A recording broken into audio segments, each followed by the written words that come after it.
let's move on to the Browns, brother. What you got going over there? What's cooking?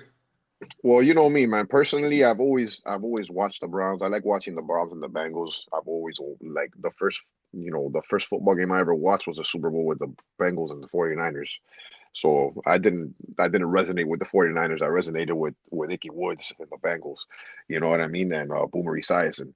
So I've always liked them because they were the first team I ever watched. So and Cleveland too. You know what I mean? I've always loved the dog pound. I love the way they play. You know, they're super gritty. So let's get into them. They had the 26th pick. They went Greg Newsome, the second cornerback out of Northwestern. He's a 6 foot, 192 pounds cornerback. First team Big Ten selection, third team All American after the 2020 season. He just allowed 31.6% completion rate to throws in his direction. Okay. He did not allow completion his way on third down. Pretty impressive. In the second round, with his 52nd pick, they went Jeremiah Osu Koromoa, linebacker, Notre Dame. There's nothing this guy won the Dick Butkus Award as a type linebacker in college. First team All American, led Notre Dame with 11 tackles for a loss, three forced fumbles, while also recording 62 tackles and a second and a half, one interception, three pass breakups, and 12 starts.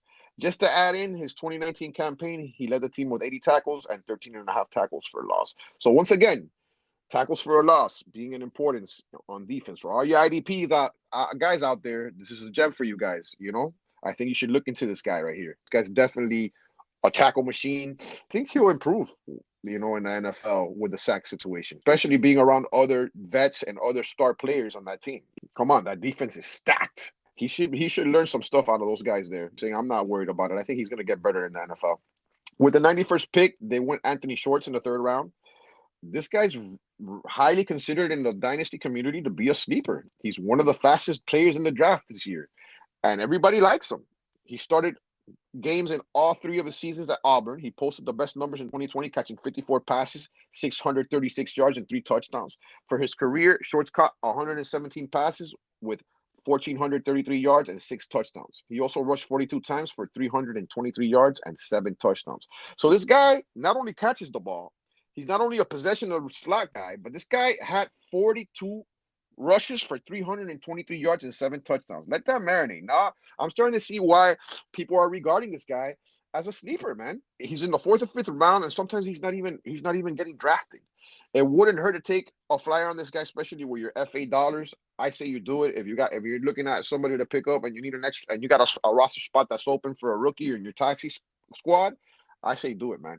In the fourth round, with the 110th pick, they went James Hudson, tackle out of Cincinnati, defensive lineman at Michigan. Hudson converted into an offensive lineman, another converted player in Michigan before transferring to Cincinnati. In the fourth round, they had Tommy Togiai, defensive tackle, Ohio State. Togiai appeared in 33 games over 3 seasons with the Buckeyes.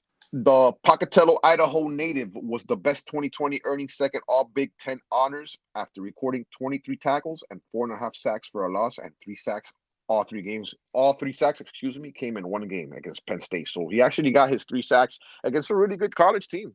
In the fifth, with the 153rd pick, they picked up Tony Fields, the second linebacker, West Virginia. Then they went Richard LeCounte III, safety out of Georgia. I'm expecting the Browns to pick up where they left off. They're going to have a better season barring any major setbacks. I'm anxious to see if they trade Odell Beckham and if they and who takes his place, and does Shorts become a slot there? Does he become an instant impact? Does he start? Does he take time? We'll definitely have to see. He's an excellent pickup in the later rounds in the FA market. No, and the Browns. I mean, first we talked Ravens, great defense, loves to run the ball, and what Browns, same thing, right? Great defense, loves to run the ball.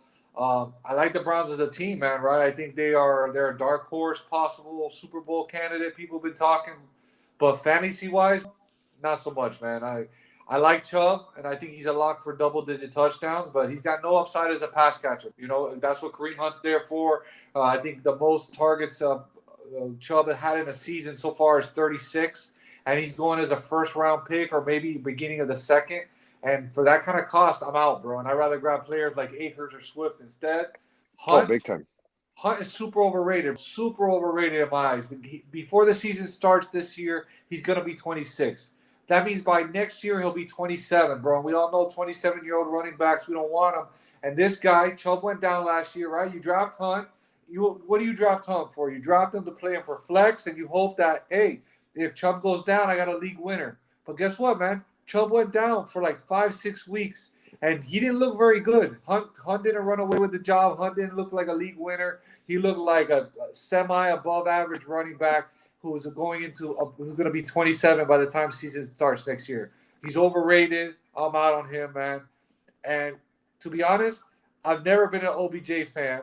I think he's been living off that nasty catch that he had for years, and he just doesn't. He's never had the juice in my eyes ever since he's had all these lower body injuries. He's just coming off another injury.